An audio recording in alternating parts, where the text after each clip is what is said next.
Long Islanders increasingly cannot afford Long Island. And one of the core reasons for that is housing inaffordability. So let's talk about housing costs on Long Island and in New York and why Long Islanders are leaving Long Island.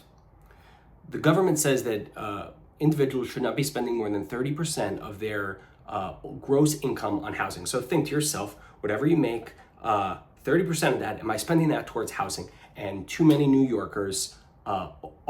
And too many millennials and Gen Zs are not buying houses when their parents' generation certainly was at their stage in the game. So let's talk about the problem and some of the reasons why housing on Long Island has become increasingly unaffordable. So the problem, as of 2024, Nassau County, the median purchase home of a single family house is $800,000. That's Nassau County. Suffolk County, $650,000. It's about an 11% increase from the previous year, from 2023 to 2024, about 11% annual increase in the cost of a house on Long Island. Relative to 10 years ago, it's about 85% higher. So the house you buy today was 85% cheaper than had you bought it 10 years ago. Now, if the cost of goods and services is increasing at the same rate that salaries, incomes, and wages are, then it's not an issue, right? If you're buying eggs and it's 10% more today than last year, but you're making 10% more, then that's fine. The problem is wages and incomes have not increased at the same rate that housing pricing has, and really most goods and services have. We have a decline in what economists call real wages relative to inflation. So think to yourself, what am I making relative to 10 years ago? Now you might be making 10% more, let's say 10% more than you were making 10 years ago. But that's not really the way to think about it. Think about what was somebody, you're also 10 years more experience. So 10 years ago, think there was somebody about 10 years older than you, and what were they making? Now, how are you doing relative to how they were doing 10 years ago? And you're probably doing worse. And so there's a decline in wages relative to the overall inflation that takes place. Since 1992, the price of a house in the US has risen about 250%. The question is, has incomes increased by 250% since 1992? And the answer is no. It's about 40%. So wages are going up about 40%, but the price of houses is going up 250%. Everyone my generation who wants to buy a house or thinks about how much they're spending on housing every month when they're writing their rent check intimately knows this. It is one of the greatest frustrations of millennials today is that we cannot buy our first house where our parents, when they were our age, were buying their houses. So what's causing the increase in, we're not going to talk about wages not increasing as fast. Let's talk about why the cost of housing has increased so much. And the overall reason is low supply, high demand. So in terms of the low supply, there's just not enough housing stock relative to what the general populace needs. So you have just low inventory. Overall, houses are just not coming on the market as frequently as they were, in a generation ago. Nationally, interest rates have increased, so they're about double today that they were 3 years ago. So prior to the pandemic, the cost to borrow money was extremely cheap, and so you had just overall affordability was easier, though still high relative to the previous generation. Property taxes. This is a local reason for Long Islanders why the price of housing is so expensive. Long Island has some of the highest property taxes in the country, and that is a huge contributor to the cost of a house. Prior to Trump term 1, New Yorkers and Californians, who it most impacts, New Yorkers were able to deduct their state and local taxes from their federal taxes. It was called the SALT deduction. During the tax cut bill of law of the first Trump term, they disallowed New Yorkers from deducting their state and local taxes from their federal taxes, which means that overall they're just paying more in tax to the federal government than they were previously. All of that leads to lesser income, less money in your pocket to put towards housing. In terms of the low supply, a lot of the cause is just we're not building enough. There's all sorts of zoning restrictions that are disallowing the frequent building or slowing down the building of housing stock in New York. Some of that is leading to zoning restrictions that lead to fewer affordable housing units, but it's also just overall housing units that are just unable to be built. They call it in political science NIMBY, not in my backyard, where people want certain things. People want prisons and affordable housing, just not in their backyard, not next to them, right? I'm for prisons for murderers, just don't put the prison right next to my house. Don't put it in my neighbor's yard. And so efforts are frequently used, all sorts of legal reasons or legislative reasons that reduce the amount of housing stock built.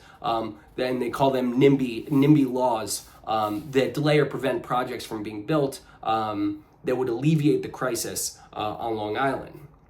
Let's talk about the population changes as a cause of housing. So on one hand, we have seen an outmigration from Long Island and the greater New York area to more affordable areas. For example, Florida and Texas.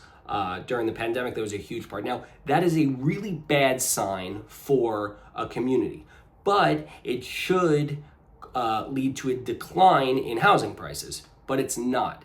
And the reason for that is you have an aging population, which we'll address it for a second. But one of the crises of outmigration is that if younger New Yorkers, or millennial and Gen Zs, are not moving from New York City to Long Island or from all over the country to Long Island, they're moving to Florida that has no state tax because they can't afford the cost of housing and healthcare and state and local taxes, which is a common area of criticism. It means that we're going to have a brain drain here. It means that fewer people are going to invigorate the local economy, and that is a terrible, terrible sign. So the population has declined among the younger generation. However, however, we have an aging population, and most Long Islanders recognize that. They see that they have parents and grandparents that are lifelong New Yorkers who remain here, and they know that those people are not moving. One of the reasons why elder folks don't move is because they have a fully paid off mortgage and few affordable elder care options. That is a whole nother video, a whole other topic to talk about elder care and how expensive that is on Long Island. But so much of the reason why the aging population doesn't leave their single family houses is that there's not a good option to go to. For them to sell their house and go elsewhere, it would be too expensive. So by not moving, you've reduced turnover among an aging population, and by not moving, it means that there's fewer housing stock for the younger generation. Now, the one time that changes is when elder folks pass away, right? But that is not how it's supposed to be. It's supposed to be that we build enough houses for the younger generation that they can afford to be here. And meanwhile, elder people have elder care options that are affordable for them. So what are the consequences here? First, if you're happy with your home, you stay forever, and that's good on you. That's the boomer generation. They're happy with their interest rates at 2% that they got prior to the pandemic. They've paid off houses that they bought for $500,000 that are now valued at $2 million. Great for them.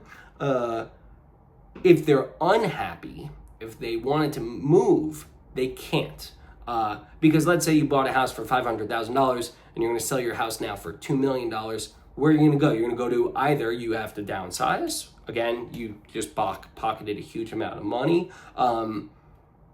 But you can't go to something equal because the cost to buy another $2 million house is so much more because of interest rates, and you have to take on a new mortgage. And so it's, if you're unhappy where you currently are, you're not going to move. You could sell, but you can't then buy. The biggest generational impact is for younger people. It is one of the number one conversations I have with my contemporaries is how younger generations, especially millennials and Gen Zs, can't find an affordable place to live on Long Island, and they're leaving, and it creates a brain drain for our state and local economy. And young doctors, lawyers, bankers, and information workers, people in the economy are saying, if I have to, they're going to move to other places, and it will create a real crisis for Long Island and New York State. There are solutions to this. A lot of them are not just reversing the problems, right? Like, you're not going to build a skyscraper in a small town like the small town I live in.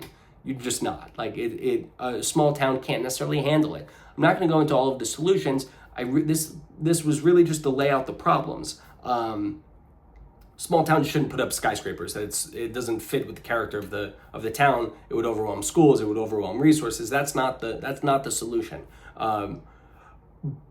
But this is a crisis, and a growing crisis, where the average age for the first time buyer of a house continues to increase year after year after year as millennials like me decide, hey, this is not the year I'm going to buy, and maybe it'll be next year. But I don't see this crisis changing. A lot of these are fundamental problems of low supply of housing stock, but growing demand from my contemporaries who just can't afford to live on Long Island.